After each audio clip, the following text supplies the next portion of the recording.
यमलोक का मार्ग कैसा होता है। गरुड़ पुराण के धर्म कांड के अनुसार यमलोक का मार्ग बड़ा ही दुर्गम है, परंतु पुण्य आत्माओं के लिए सुखद एवं पापियों के लिए बड़ा ही भय एवं कष्टकारक है। गरुड़ पुराण के अनुसार यमलोक के मार्ग का विस्तार 86,000 योजना में फैला हुआ। जो मनुष्य जीवित रहते हुए अच्छे कर्म एवं दान पुण्य करते हैं वे इस मार्ग से सुखी पूर्वक जाते हैं, और जो धर्म से हीन होते हैं वे पापी आत्माओं को इस मार्ग से होकर बड़ा ही कष्ट भोगना पड़ता है। पापी मनुष्य यमलोक के मार्ग में होने वाले कष्टों से जोर जोर से चिल्लाते और रोते हुए जाते हैं। इतना ही नहीं, यमराज के दूत भी इन मार्गों पर पापी आत्माओं को चाबुक से मारकर वह अनेक प्रकार की यातनाएं देते रहते हैं, और वे पापी आत्मा बड़े कष्ट से इधर उधर भागते हुए फिर उस मार्गों पर चलने लगते हैं। यमलोक के मार्ग पर कीचड़ तो कहीं जलती हुई आग है, कहीं तपती हुई बालू है, तो कहीं नुकीली सुई के समान पत्थर है। इसके आगे कहीं कांटेदार पौधा तो कहीं बड़े बड़े ऊंचे पहाड़ जिन पर चलना अत्यंत दुखदायक है। इस मार्ग के आगे कंकर कहीं सुई के समान कांटे बिछे हैं, कहीं खतरनाक जंगली जानवर है। इस प्रकार पापी मनुष्य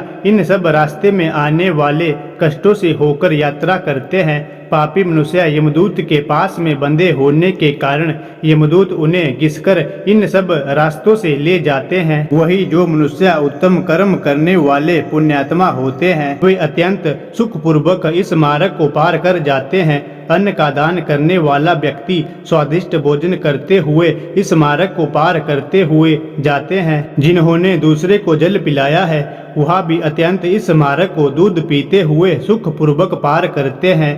साथ ही दूध दही आदि दान करने वाले पुरुष सूदा पान करते हुए इस मार्ग को सुख पूर्वक पार करते हुए यम के द्वार तक जाते हैं। इतना ही नहीं, वस्त्र का दान करने वाले पुरुष दिव्य वस्त्रों से सुसज्जित होकर इस मार्ग को सुख पूर्वक पार करते हैं। गौदान करने वाला मनुष्य इस मार्ग में सभी सुखों को प्राप्त करते हुए यमलोक की यात्रा करता है। घोड़े हाथी तथा रथ की सवारी का दान करने वाला पुरुष धर्मराज के विमानों से युक्त होकर इस दुर्गम मार्ग को वायु मार्ग से पार करता है। जिस पुरुष ने अपने माता पिता और गुरुजनों की सेवा की हो, देवताओं से सुसज्जित होकर इस मार्ग को सुख पूर्वक पार करके धर्मराज के द्वार तक जाते हैं। जो विद्यादान में तत्पर रहता है वह ब्रह्मा जी से पूजित होकर जाता है।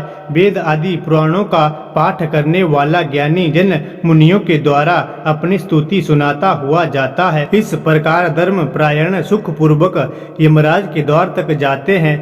जब ऐसी पुण्यात्मा धर्मराज के द्वार तक पहुंचती है तो धर्मराज 4 भुजाओं से युक्त हो शंख चक्र गदा और खड्ग धारण करके बड़े ही प्रेम पूर्वक मित्र की भांति पुण्य आत्माओं का आदर सत्कार करते हुए उन्हें कहते हैं, हे बुद्धिमानों, हे श्रेष्ठ पुण्य आत्मा, जो मानव जन्म पाकर पुण्य कर्म नहीं करता है वह पापियों में बड़ा है और वह आत्मा घात करता है। जो मानव जन्म पाकर मानव धर्म का पालन नहीं करता है वह बड़ा ही घोर नरक में जाता है। यह शरीर यातना रूप है और मल आदि द्वारा अपवित्र है। सब भूतों में प्राणी दारी श्रेष्ठ है। उनमें से जो बुद्धि से जीवन निर्वाह करते हैं वह श्रेष्ठ है, उनसे भी मनुष्य श्रेष्ठ है। मनुष्य में ब्राह्मण, ब्राह्मणों में विद्वान और विद्वानों में अचंचल बुद्धि वाले श्रेष्ठ है।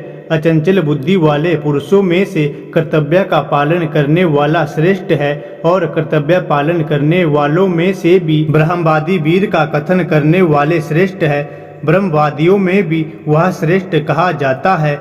जो ममता आदि दोषों से रहित हो फिर भी इन सब की अपेक्षा से उन्हें श्रेष्ठ कहना चाहिए। जो सदा भगवान की भक्ति में तत्पर लीन रहते हैं। ऐसे दिव्य वचन कहने के बाद उन पुण्य आत्माओं को सद्गति को पहुंचा देता है, और पापी आत्माओं को उनके कर्मों के अनुसार उन्हें दंड दिया जाता है।